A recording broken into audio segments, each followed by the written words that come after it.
ഭദ്രാസനാധിപൻ അപ്രയം കരീം കൂർലോസിനെ തെരഞ്ഞെടുത്തു. രാവിലെ ബെയ്റൂട്ടിൽ നടന്ന സിനഡിൽ വോട്ടെടുപ്പിലൂടെയാണ് പുതിയ അധ്യക്ഷനെ തെരഞ്ഞെടുത്തത്.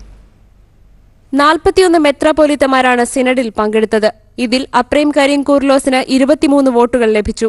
പടിഞ്ഞാറൻ അമേരിക്കൻ ഭദ്രാസനാധിപരായ ക്ലിമ്മി സൌഗേൻ കെപ്ലാന് 13 വോട്ടും ലബനനിലെ സഹാല ആർച്ച് ബിഷപ്പ് യുസ്തിനോസ് മാർ പൌലോസിന് 5 വോട്ടും ലഭിച്ചു. സാധ്യതാ പട്ടികയിൽ മുൻപന്തിയിലായിരുന്ന അപ്രയം കരീം കൂർലോസ് ഇഗ്നാത്തിയോസ് അപ്രയം രണ്ടാമൻ സ്ഥാനപ്പേർ സ്വീകരിക്കാൻ സാധ്യത. സിറിയയിലെ ആഭ്യന്തര കലാപങ്ങൾക്കിടയിലും സഭയെ ധീരമായി നയിക്കാൻ അപ്രയം കരീം കൂർലോസിന് കഴിയുമെന്നാണ് സിനഡ് പ്രതീക്ഷിക്കുന്നത്.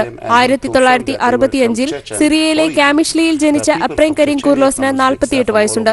ഇദ്ദേഹം കാലം ചെയ്ത ഇഗ്നാത്തിയോസ് സഖാപ്രഥമനുമായി ഉറ്റബന്ധം പുലർത്തിയിരുന്നു. കേരളത്തിൽ നിരവധി തവണ സന്ദർശനം നടത്തിയിട്ടുള്ള ഇദ്ദേഹം തോമസ് പ്രഥമൻ ബാവയുമായും കേരളത്തിലെ മെത്രാപോലിത്തമാരുമായും അടുത്ത ബന്ധമുണ്ട്. തോമസ് പ്രഥമൻ ബാവയുടെ അധ്യക്ഷതയിൽ ചേർന്ന സിനഡിൽ മലയാളികളായ 6 മെത്രാപോലിത്തമാർക്ക് വോട്ടവകാശമുണ്ടായിരുന്നു.